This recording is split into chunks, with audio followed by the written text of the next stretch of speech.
Okay. Good evening, everybody. We apologize. We're a few minutes late. We had a groundbreaking a little bit earlier over off Lucille Boulevard. So what I'm going to go do is call the special meeting for June 4th, 2018 at 6 p.m. Roll call. Mayor Edgar? Here. Mayor Pro Tem Kusamoto? Absent. Councilmember Turco? Here. Councilmember Hasselbrink? Here. Councilmember Murphy? Here. Alrighty. We're going to go ahead and start with the public hearing. And before we get into that, I'm going to go ahead and open up for public comment. If anybody in the audience would like to address the City Council, please feel free to do that at this point. City Clerk, I wasn't here last week when we did this. Can you give a little bit of the ground rules for being in a special meeting? I just want to make sure the time constraints are, everybody's aware of that. As listed on our agenda, any person wishing to speak on the agenda item is limited to 3 minutes. Okay, and for people at home that may be watching this on TV, this first item that we're going to be talking about, the main agenda item today, is for the second public hearing of 5 public hearings for the transition to district-based city council elections. Okay, so with that, sir, if you wouldn't mind. Good evening. Yes, Joel Block. I live in Rossmore, next door to this city of Los Alamitos. Last time I thought we had the demographer first, so I guess we're not going in that order. Maybe I'm wrong about that. But in terms of input on the city, as I understand it, the goal of the districting process is to ascertain the most logical, rational, democratic way in which to divide up the city in 5 ways.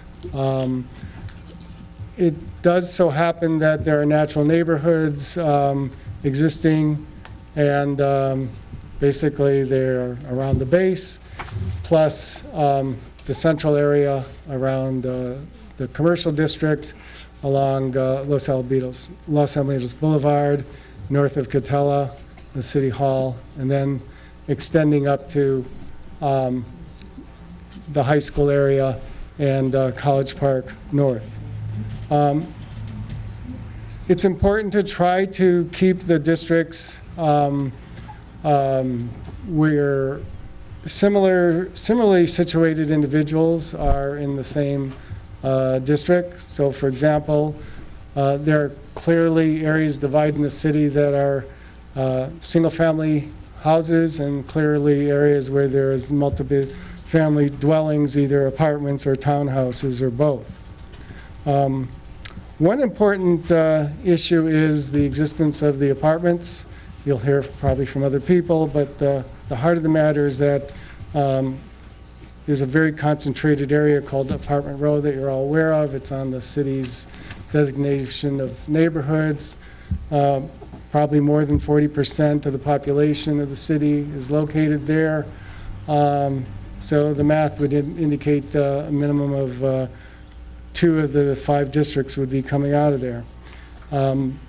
Another point I want to raise is that if only 2 seats, and I understand you're taking information now not just on the maps, but also on the priority of which districts are coming up for election in 2020. Is that correct? Because it's unclear from the, I just want to make sure I'm reading it right, that you have to make that choice along with the maps as well as part of the ordinance. City Attorney. That's correct. Yeah. Yeah, I thought I saw that there, but I wasn't clear. So given that you have to choose both how to divide the city as well as which 2 seats are coming up for vote in 2020, I think it's wise to consider which areas have had the least representation historically. Thank you very much. Thank you. Appreciate your time. Thank you. Good evening. Good evening. My name is Christine Elwardani, and I'm a resident of Los Alamitos and a social scientist and professor at Cal State Long Beach. I live in Apartment Row in a condo on Farquhar. I'm also a mom to 2 young girls, and we moved to Los Al for the wonderful schools, like many of the other parents in my neighborhood, and we plan to raise them here. I first want to say that I support the districting process. I think that having districts will allow people to be better represented, will encourage people to run for office who might not otherwise do so, and will get people more involved in local politics and allow them to feel like they have more of a voice in city affairs. There are currently no city council members who live in Apartment Row, which of course stretches from Los Al Boulevard to Lexington and Farquhar to Catella, despite the fact that almost 43% of city residents live in this densely populated district. This neighborhood is distinctive compared to the rest of the city neighborhoods in many ways. It consists primarily of multifamily housing. The majority of residents rent as opposed to own their homes, and it has significantly higher percentage of households with children. It's also more ethnically and racially diverse than the rest of the city. From just a brief look at the census data from 2010, there's about 25% of the population that is Hispanic or Latino compared to 10 to 15% in other neighborhoods. As this neighborhood is so different from the rest of the city and clearly a distinctive community of interest and contains over 4,800 people, I think there's a strong argument to be made that 2 of the new districts should be in Apartment Row. And I would be highly suspicious of any attempts to significantly break up the neighborhoods, this particular neighborhood, during the districting process. I think that having council members who live in our district might have helped us avoid the disastrous restructuring of the traffic lanes at Farquhar and Los Al Boulevard, for example, and could help to focus the council on issues local to our neighborhood, including parking, crime in the neighborhood, and the upkeep of local parks. I wanted to mention one other note on the process of districting. I wish there were opportunities for residents to meet with the demographer outside of these formal city council meetings to better understand the process and gain direction on how to draw maps and ask questions, preferably on the weekends for working families. Thank you. Thank you. Good evening. Good evening. I'm Barbara Farrell, and I live in Los Alamitos. I go to church in Los Alamitos. I shop here, and I volunteer here, and I donate here. After the special meeting, I realized that because the City Council chose to ignore voting rights law, for 15 years, I have not been represented here. It explains why the Farquhar median is such a disaster, and why when my street floods with the heavy rains, I get a little plastic sign that says street flooded. A group of Los Al residents from Apartment Row and Fire Department area, College Park, North, New Dutch Haven, and Carrier Row got together. We kind of met up. We met up with our friends and neighbors, and we were studying the problems and resulted in a few facts. 4 of the 5 council members represent only 2 neighborhoods here, and none of you represent my neighborhood. It's been many years since anyone from my area has been on the city council. Apartment Row and the fire department is an underserved neighborhood of lower income renters. I spend approximately 62% of my fixed income on rent.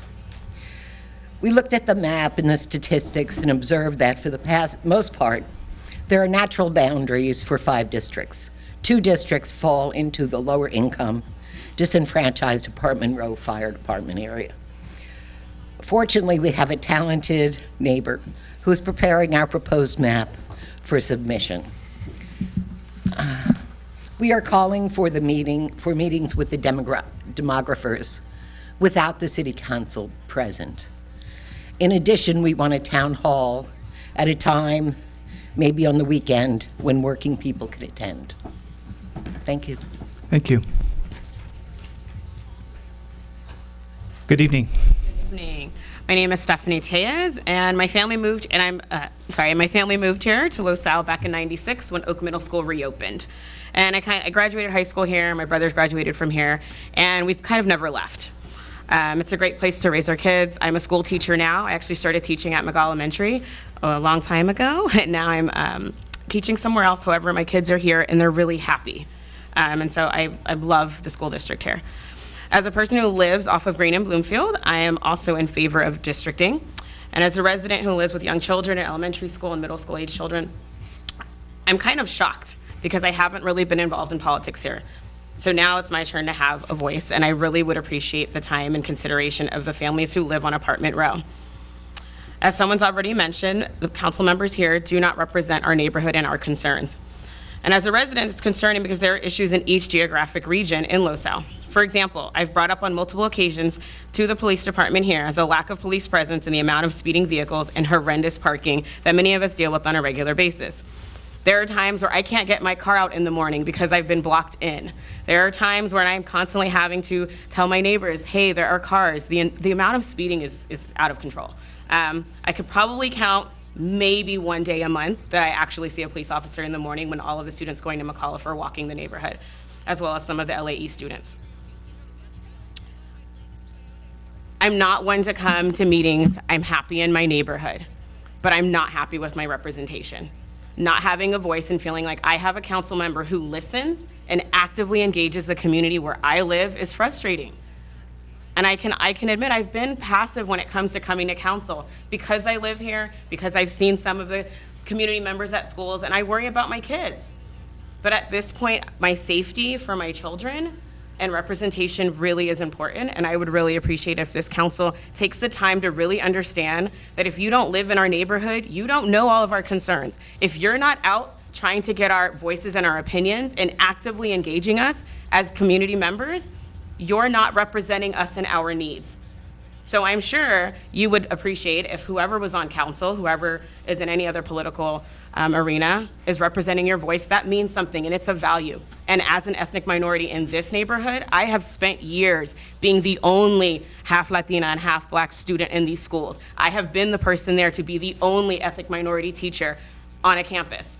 I know what it's like to live here, and I would really, really like to see people in my neighborhood who would like to run for council, not me, for example, but people who really want to run for council, have an opportunity and feel like they have a fair shot like anyone else who lives here and shops here and sends their kids to school here. Thank you. Thank you. Good afternoon. Hi there. My name is Philip Save. I have been a resident of Los Alamitos, College Park North, for the last 48 years, so I'm also native. And by the way, you can see from my accent that I was not born here, but I have been, I have what is called the best kind of citizen. I'm a citizen by choice. So although I live in College Park North, which is a very nice place, and I'm very pleased with Los Alamitos. My 3 children went to the school, which are fantastic. So I have always been pleased with Los Alamitos, and I've been lucky to live in a nice area. But I want to bring my whole support for the previous speakers because I totally agree with them. Even though personally I don't have interest in it, economically I would say, but I believe in some principle of this democracy because I believe in this country principles that people have to be represented. Thank you. Thank you. Hi there. Hi. Good evening. Good evening. My name is Danya, and I'm a resident of Los Alamitos. We chose to live in the city because of the schools and low crime. And we live in the neighborhood of Carrier Row, which is pretty clearly defined with Carrier Row and New Dutch Haven. I do support districting in Los Alamitos because I feel like it will give each neighborhood a voice. It doesn't really feel like every single neighborhood has a voice, and our neighborhood, I'm not really sure where each council member is from, but definitely from Apartment Row, I definitely agree with having 2 council members elected from Apartment Row because that is where the majority of our population is, and that is where our minorities are, and I really do believe that they need more of a voice in Los Alamitos. And that's all I have to say. Good deal. Thank you. Good evening. Hi, I'm Monica Taormina. I've lived in Los Alamitos for 11 years. I've lived in Apartment Row for those 11 years. I don't feel like there's any representation for our demography or demographics and our economic status whatsoever. I also feel that a lot of issues that occur directly in my vicinity in Apartment Row are not addressed or adequately addressed, and I just feel that that's because I don't believe any of you representatives live in our neighborhood, so maybe you don't feel the real effect of what's going on. But There are issues with regard to traffic. There are issues, there were 4 trees that fell. One of them fell on my car and caused $5,000 of damage. My claim was denied, but regardless, it took 4 trees to fall for anybody to address the issue. And I don't believe that that would occur in other neighborhoods that are areas in Los Alamitos. So I'm just speaking up. I'm in favor of districting, and I want a voice to represent my neighborhood and my area and general vicinity. Thank you. Thank you.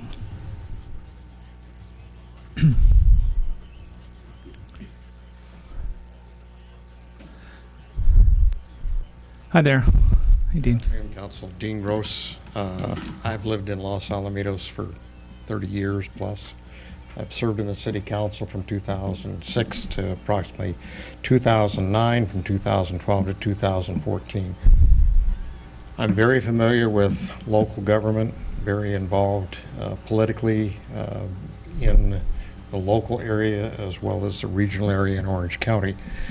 I think at some point, part of this idea of area representation needs to be explained, because there's a certain part of it that is being misunderstood based on the comments that are being made, that by having somebody from their neighborhood sitting on the city council, that everything is going to be fine. This city represents 11,500 residents, of which 6,000 are actual voters. The discussion has been made about difficulty getting people to run for office, difficulty getting people to serve on boards and commissions. I know firsthand the amount of time that's involved and engaged. If you're going to do the job properly, you have to really get involved, and it's time consuming. Mr. Churko, I'm sure, has realized that in his short tenure on the council. So at some stage we need to take a look at what's happened in Seal Beach and make a decision on telling our residents exactly what that means. If we're going to have 5 districts, 6 districts, 7 districts, the current charter calls for increasing the number of districts in the city to 7 at such point in time as we expand to 5 square miles instead of what we currently have, which is 4 square miles. It calls for expanding the number of people on the council from 5 to 7 at such point in time that we reach 28,000 in attendance. I'm sorry, those numbers just aren't available. We're not going to get there unless we take over Rossmore. And I think part of, and I don't mean that take over Rossmore, but Rossmore joins within the city of Los Alamitos. I think the idea of council members is an interesting thing from the standpoint of representation. The folks that say, I'm in Carrier Row, I'm in Apartment Row, nobody represents my area. Everybody up at council represents every area. When I was on council, my phone numbers were published, and I had the opportunity to respond and answer anybody's questions. My numbers, both my home number, my cell phone number, my business number, are all public. And that's why I'm there, is to represent them. So I think we owe them a response to what it actually means to have a separate council district. The idea of 7 in Carrier Row, and I'm running out of time. The idea of having 7 in Carrier, or having 2 representatives in Carrier Thank you, Row, Dean. is just not going to work. Thank you. Thank you.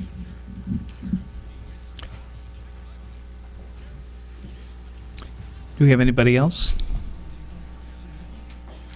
Okay, we're going to go ahead and close public comment and bring it back to the council. Turn it over to city staff, city manager. Or please. We're going to actually turn it over to our city clerk on the staff report. Sure, thank you. Good evening. As the mayor mentioned, this is our second of 5 public hearings considering transitioning to district-based city council election. The purpose of this public hearing is to inform the public about the process and hear from the community on what factors they want taken into considerations. Since our last meeting, staff did increase their outreach efforts. We posted the information on Facebook, nextdoor.com.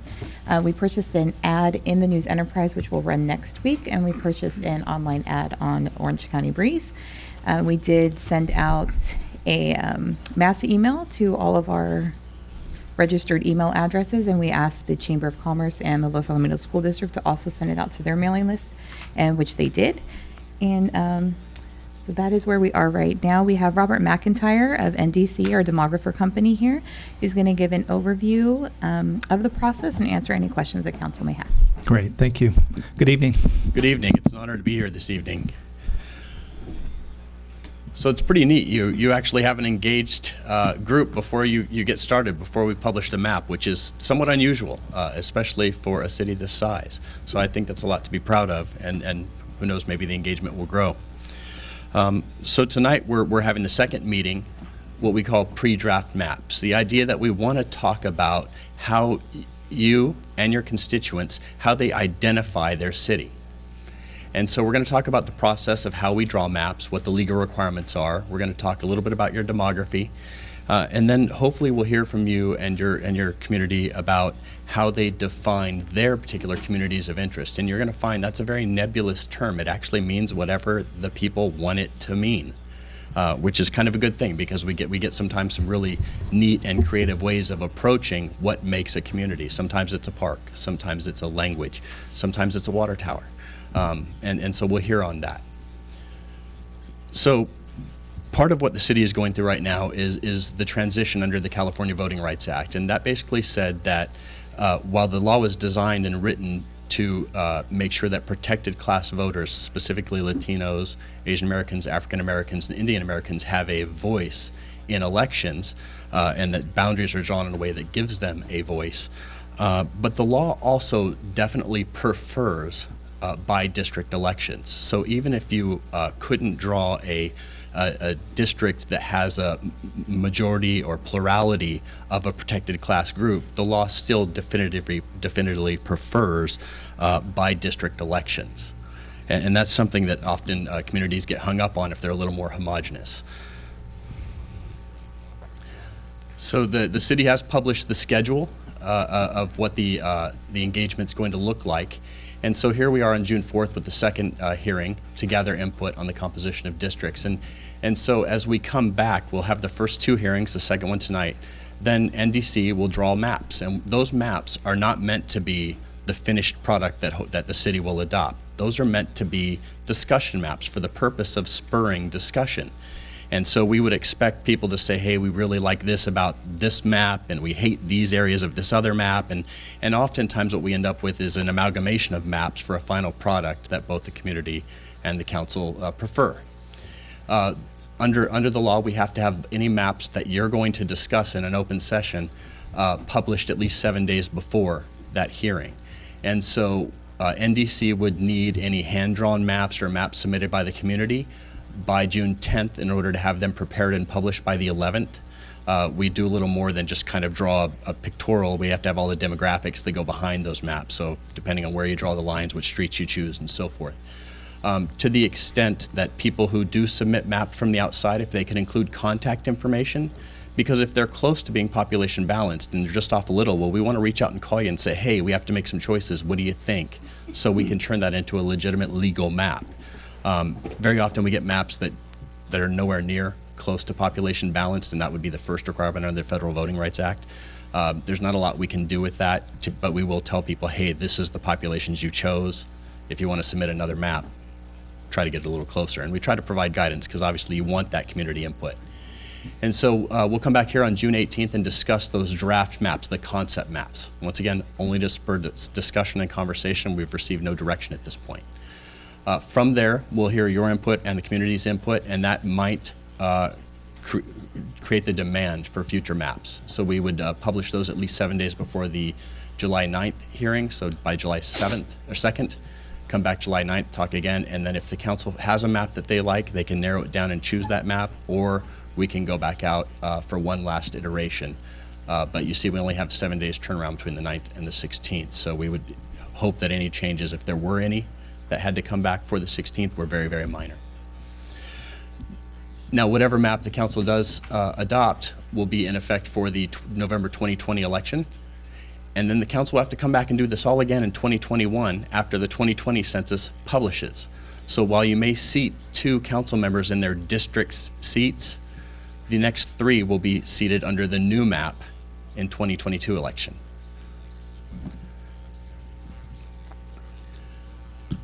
So you're not alone in this process. This slide is essentially meant to accomplish two things: to let you know that there's been a transition taking place really heavily over the last 4 or 5 years in both cities and school districts and water boards and hospital districts to move under the California Voting Rights Act. And many have received letters demanding they do so, and many have tried to do it for local community reasons.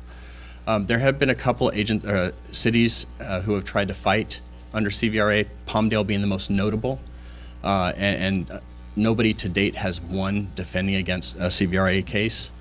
And Palmdale, that was their settlement cost. They actually had about $2 million in their own legal costs, so they were close to about $7 million in that case. And that's not put out there as a threat or why you must do something. It's put out there as kind of the worst case example of what can happen if there's not the right confluence of legal events. So looking at how we draw maps, we have to follow two guiding principles. First, the Federal Voting Rights Act, and that says first and foremost we must draw maps based on the last census, which was 2010. So we have to use the population from 2010, and we aspire to make them as close to population balanced as possible. We can have small variances, but we're really looking to get each of the 5 districts as close to 2280 as we can, because the total population was about 11,400 in 2010. We also want to make sure that while the California Voting Rights Act is intended to give a voice to protected class voters, we can't draw boundaries strictly based on race. That would be gerrymandering. Very often you hear people say, well, you drew a boundary that includes you in your own seat, and that's gerrymandering. Gerrymandering is your ability to pick your voters. If you're drawn into your own seat, but you didn't say, I'm looking for this group of voters, it's not gerrymandering. And so that's very often something we hear as part of the conversation and might help when you're at the grocery store. So then once we've accomplished and we've met the Federal Voting Rights Act requirements, because that's a non-negotiable, then we have a little more of the traditional criteria under the California Voting Rights Act. And first and foremost, we must draw districts that are contiguous. We try to draw them as compact as possible. And then as we start ticking down this list, we get into areas of like communities of interest. And so sometimes, depending on the demographic makeup or the population densities around town, we're able to draw certain types of maps based on those that meet all the legal requirements. So sometimes people will say, well, gosh, this area is always in one district. It's never split, or we want this area split. And sometimes we can do that, we can accomplish that, and sometimes we can't, depending on how the densities are distributed throughout the city. So you might have a lessly dense part of town that looks a little bigger, and when you get right there, like for example in Apartment Row, those are going to be very tight little districts. So as we examine what the conversation around communities of interest are going to look like, because that's what you're looking for in this engagement from your communities, what do they consider to be communities of interest? I'm going to provide some examples, not as necessarily a guide, well, more as a guide, but not as bookends. So they're not meant to be exhaustive. People can identify them any way they like. And so sometimes we see school attendance boundaries being one way to go, whether it be elementary or high school. We see major highways or streets, parks and neighborhoods sometimes, but a community of interest could also be something like an area of town that shares a common language. We heard some people tonight talking about having different backgrounds, and that may be how they, as long as it's not purely on race, that's an okay way to consider your community as well. And also some of your community may have an interest in saying, I want somebody who is beholden to my portion of town. Or that same community may say, no, we want our part of town split because we want 2 people that have to come and campaign and listen to us. And so either approach is valid. We just wanted to basically demonstrate that we hear both, and both are within the realm of possibility as you engage with your community. Next, we're looking at the demographic makeup of your city. And you can see, if we look at the very top center part of the slide, there's 11,409. Sorry, I'm over 40. My eyes are starting to fail. With roughly 21% being Latino of the total population and 19% of eligible voters. The Asian American is the next largest group at 14% of total population and 13% of eligible voters. And the African American are 3% of total population and 6% of eligible voters. And so those would be the 3 protected groups under the California Voting Rights Act. We've included some other demographic information. So for example, when we draw the maps, we're looking at those protected classes, equal populations, But when we looked at the protected classes, we're looking at the citizen voting age, the CVAP population numbers. So for looking at protected classes, I have to balance the population under the census with the CVAP densities for the protected class voters. On the right-hand side, you also see a lot of information. We heard a little bit about socioeconomics, renters versus owners. And so there's some information there as well. Single-family homes representing roughly 58% of the population, and multifamily 42%. So we heard a little bit about the apartment row there as well. Graphically, it helps to understand where people live when we talk about these different groups. And so when we look at the Latino percentage of eligible voters, so that citizen voting age population of Latinos, we can see that Latinos are somewhat more concentrated along the middle of the city, around Los Alamitos High School. But they're really only the majority of two small blocks. And so when you see the red, you can't see what I'm pointing at. Well, you can't see it on the TV. You only see the two red blocks that show very, very high proportions. And those are not large population numbers in each of those voting blocks. But where you see the yellows and the greens, those are higher percentages of Latinos within that population group in that census block. Looking at the Asian Americans, we see that Asian Americans are predominantly concentrated in the 85-person census block right around the middle and elementary school, and then a few blocks southwest to Los Alamitos Elementary. And so once again there we're looking at the red, yellow, and green blocks for the higher densities. Some of the other demographic information that we've actually heard some of your community talk about is the proportion of renters. And so we see that that apartment row right there in the center of town being the red area, the high proportion of renters. But you also have a lot of owners, 52%. That's a pretty high number. Shows a lot of stability in town. And then we also have, I'm sorry, I can't read the screen. We also have the homes with children in them on the left side of the screen. And so we can see that, once again, the apartment row has the highest density of children, and then the northern and southern ends of town have between 25 and 35% of children living in the homes. So as you engage with each other and with your community, we would like to hear, and you'll see me taking copious notes, about what your community considers their communities of interest and how they define them. Certainly if they want to use names as parts of towns or streets, that's very helpful. Because while I know the law, I'll never know the heart and soul of your city until I hear it come from your constituents' mouths. That's very, very helpful. And then it does help to know if those constituents would like to keep their area together or represented by two representatives. And so with that, I'm available for questions from the council, and I'll take notes as your community members come up and ask them. Great, thank you, appreciate it. So go ahead and bring it back to the city council. Would you like to go first, Mark? Sure. Thank you for that presentation. That's very helpful. And thank you to everyone who spoke today. That's also very helpful. I know we're all going through this for the first time, and we are interested also in getting this right. And so it was really helpful to hear from all of you, particularly as it relates to apartment row. And we're hearing you, we're listening, and so we're going to take that feedback into consideration, certainly. One specific question about apartment row is do we know how many people there are specifically in apartment row? I know the city manager's not here today, unfortunately. Okay, we'll get that information. It's more than, it's 4,800. It's more than 2,200 for district. Good. Over 4,000. Okay, thank you.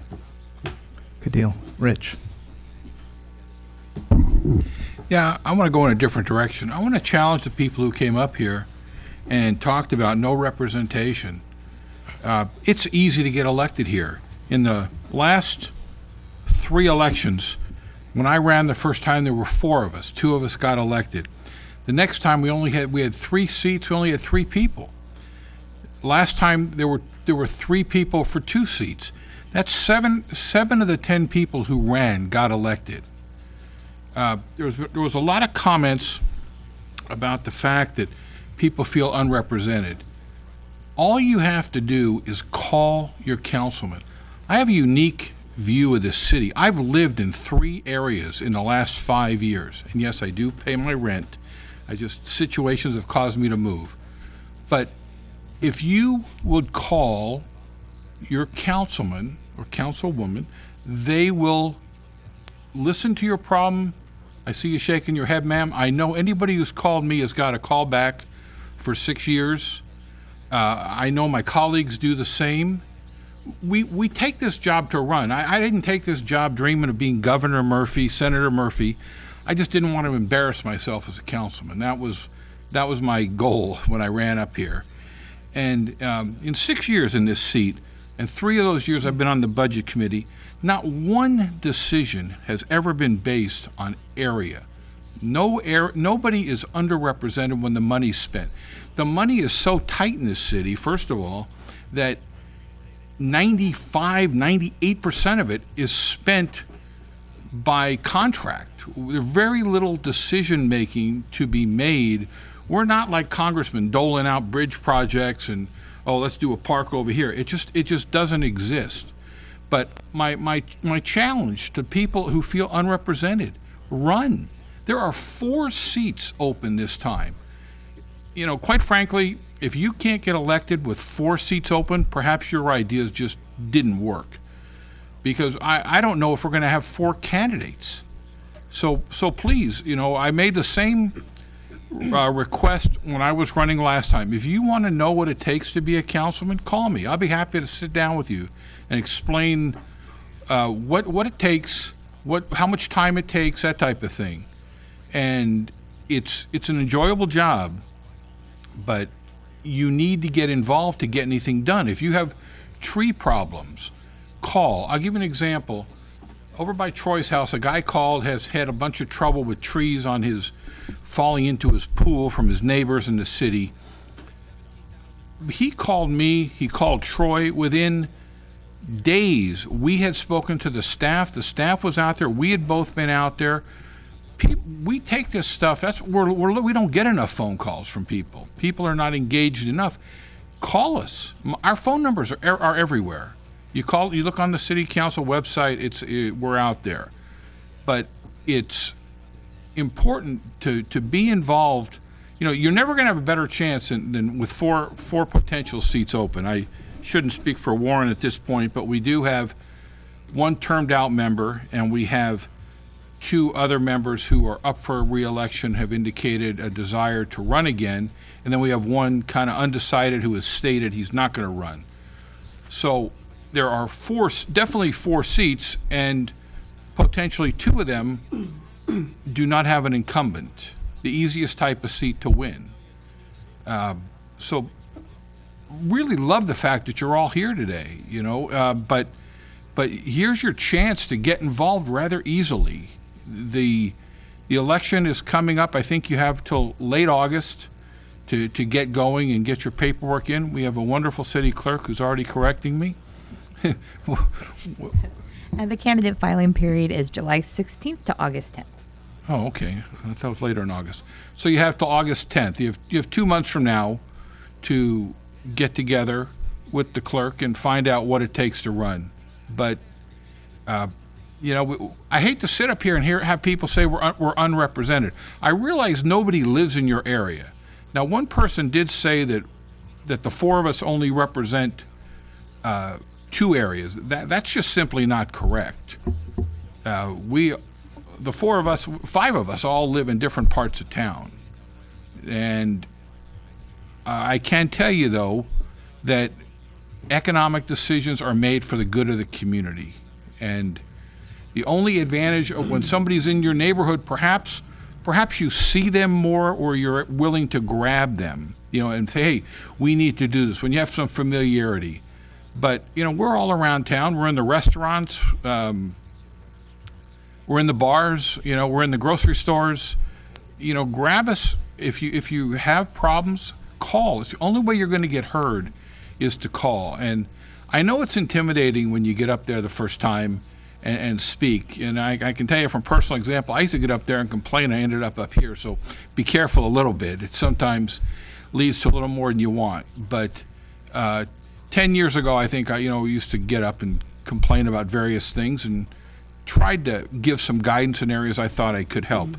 But this is your chance really, if representation means somebody living in your area, you'll never have a better chance than in this election. Thank you. Thank you, Rich. Shelley. Yeah, I'm just going to go ahead and continue on with some of the history. In something that Richard said in public comments, that only two areas were represented. Of the 5 here, we've got Old Town West, the Highlands, Carrier Row, College Park North, and Greenbrook. We have 16 neighborhoods in Los Alamitos. Not every neighborhood is going to be represented unless we have 16 districts. There'll be 5 districts. So I believe we do a really good job if we're made aware of an issue, to at least explore more into it. The part on Farquhar, when they restriped that was done at the traffic commission level. It was not brought up to the city council. When I saw what happened over there, I added it to the traffic commission agenda, and now it's in the process of being revisited and done. Not my area, but it was for the good of the city. 2 weeks ago, there was something on Nextdoor. I monitor Nextdoor because a lot of people put issues on Nextdoor, so I do monitor that.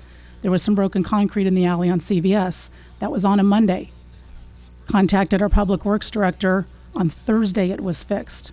Nobody had ever called the city to say, hey, there's been broken concrete. On Nextdoor, they said it had been like that for years.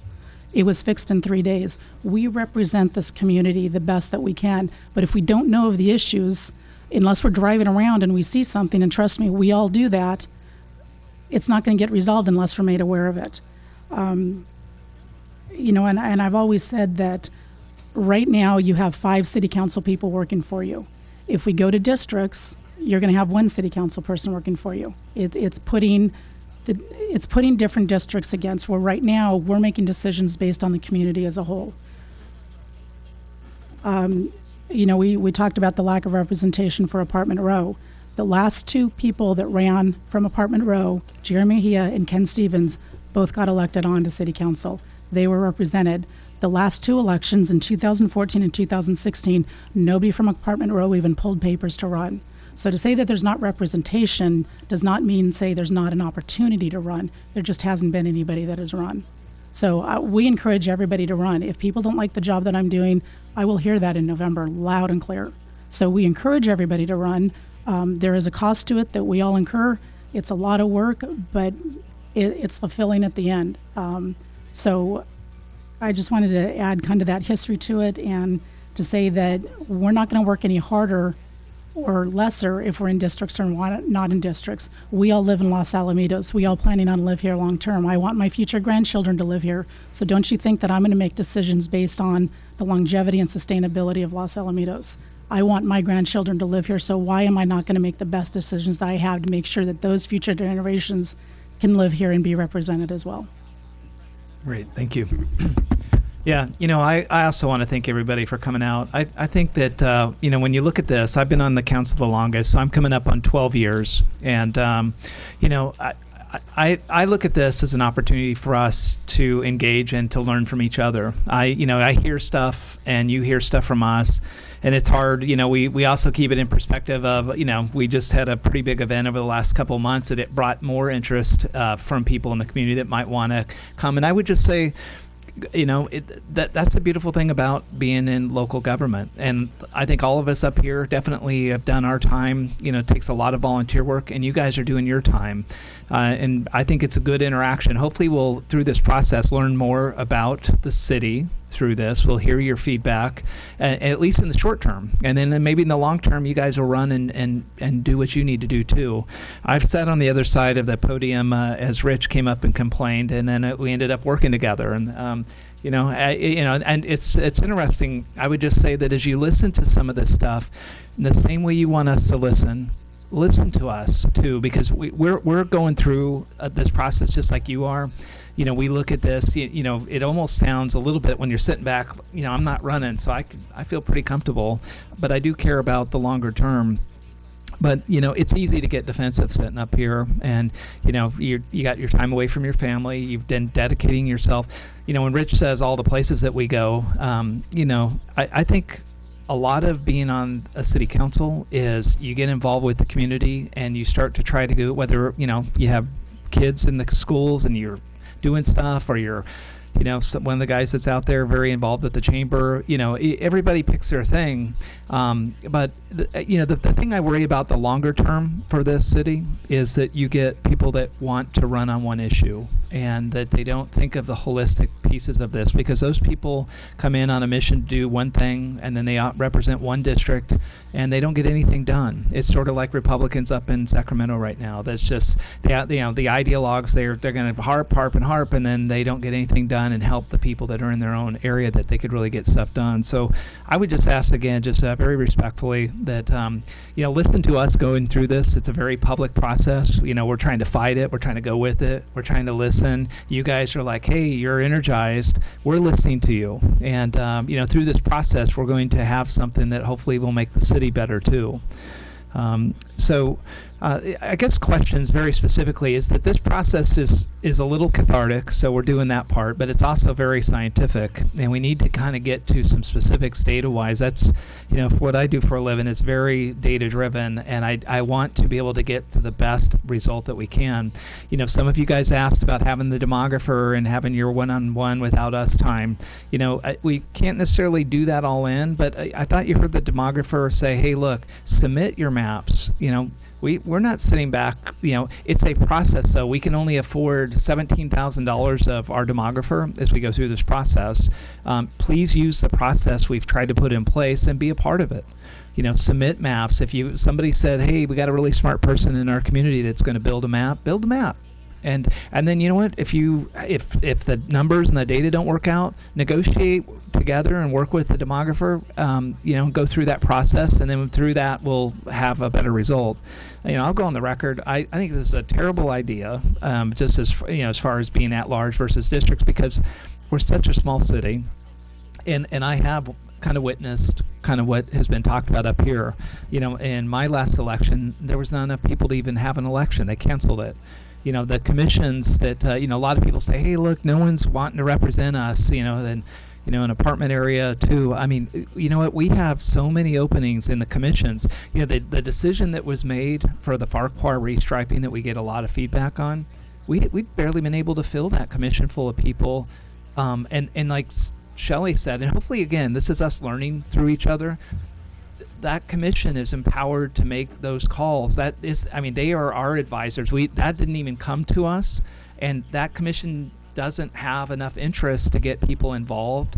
So, again, maybe you'll run for council, but maybe you'll also get interested in trying to help out with the parks and try to help out with parking and traffic, because it's a process we all own together, right?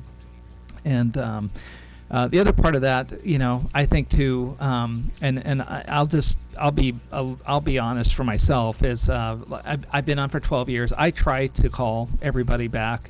I know Barbara's out there. She's shaking her head because her and I have been going through this process with sanctuary cities. And at that time I got 5,000 emails in one shot, and I didn't really have time to get back to everybody. So for that, Barbara, I apologize. But for the most part, whenever I've gotten called to say, hey, help me out with something, it doesn't matter what side of town you're in. Parkwood, I don't know if you're all familiar with Parkwood, the other side of Lamson. In Garden Grove on the other side of the base. It's like its own island. We get calls over there all the time. Hey, we needed our whole area repaved. And so we basically removed the budget around, and we haven't had a lot of people out of that area. Since I've been on, I don't think I remember anybody. But, so again, we're all going through this together. We appreciate it. Mr. Block, I wasn't here in the last call, or I wasn't here for the last meeting. I had called in, and I think you were in the previous one.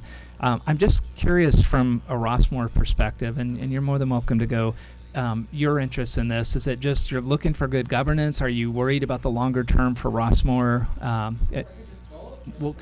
Why don't you step up? Because I want the community to hear what... Let's be realistic, okay? There's both Republicans and Democrats at some point have looked at the situation with Rossmore and Los Al, and to some extent, Seal Beach.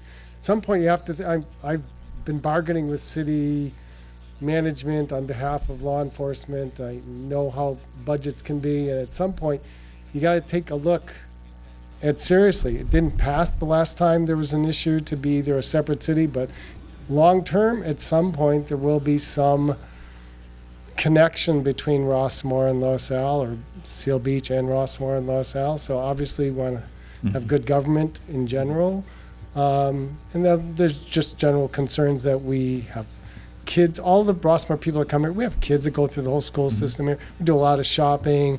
We do a lot of business. We go, so, in the churches, you know, Los Al's a city of churches. You got a lot of people coming to Los Al for church and other spiritual practices from the surrounding areas as well.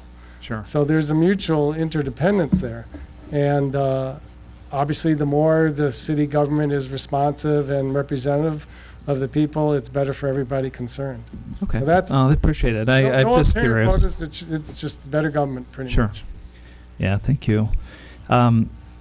So I guess kind of like I said, in the end of this discussion, you know, we're trying to give input to the demographer. We're going to meet again for our third meeting, and we'll keep doing it until we get to the last meeting, of the fifth and final. And then at that point, you know, we'll go through and put this thing out there. You know, what's tough, I think, when you look at it is I've been dealing as a mayor with a lot of other cities that have been going through this. And I was reading the newspaper, and I noticed Councilmember Hasselbrink had made a statement in there. I hadn't talked to her about this, but it was interesting is that, like, I'll give you an example. Norco, for example, they're going through this. I grew up there. That's my hometown. And, you know, and so I feel like I know it like Rich knows this city. You know, I know everything about that city. And, you know, it's hard when you sit there and you listen to it, is like how to break that up and get into the different parts. But, you know, the one thing that mayor is dealing with and is having a really tough time is that people are frustrated because they're losing their ability to really influence the whole city. They only get to account for 1/5 of their city, you know, and so in that voting power that they have is, you know, they can get all riled up and they can get somebody elected in their area. But, you know, a little bit different is over there, especially where sports are kind of a big deal and the families and school districts is, you know, it really, you know, it takes 2 or 3 pieces of people working together in different community groups to be able to get stuff done, and I think it becomes harder out there, and I think it'll become extremely hard here to be able to go through, you know. And for the record, I lived in Apartment Row for a couple years. I lived in Rossmore, and then lived in Apartment Row before I transitioned to my house for 2 years. And my house was broken into. My first experience with the city, way before I was on the city council, was with the police coming to my house, and it is a different experience living in Apartment Row. But again, I think this is a refresh for us. This is something I know my data point is very limited, so we appreciate it. What we're going to do now is we're going to come back up for the city council, see if there's any other comments or direction that we want to give to the demographer. And then, Chief, I don't know if there's any comments or anything that the city manager may have passed on to you or the city attorney. No, he had none. Okay, and city attorney, any comments? Okay. Anybody else have any comments or direction at this point? Because if not, I'm going to go ahead and close this up. I think tonight isn't really required for a vote. It's to take testimony for us for input. Okay. If I at this point, I don't see any other comments. So I want to thank everybody for coming tonight. And we're going to go ahead and receive and file this. And we'll see you for the next discussion that we'll have coming up on the 18th. I believe the next council meeting. Are we going to close session? We're going to, city attorney, I don't know if you want to talk about the next item on the agenda. Thank you. The next item is the closed session item. So I'd ask the city council now adjourn into closed session to discuss item 4A as listed on your special meeting agenda. Great. Thank you very much.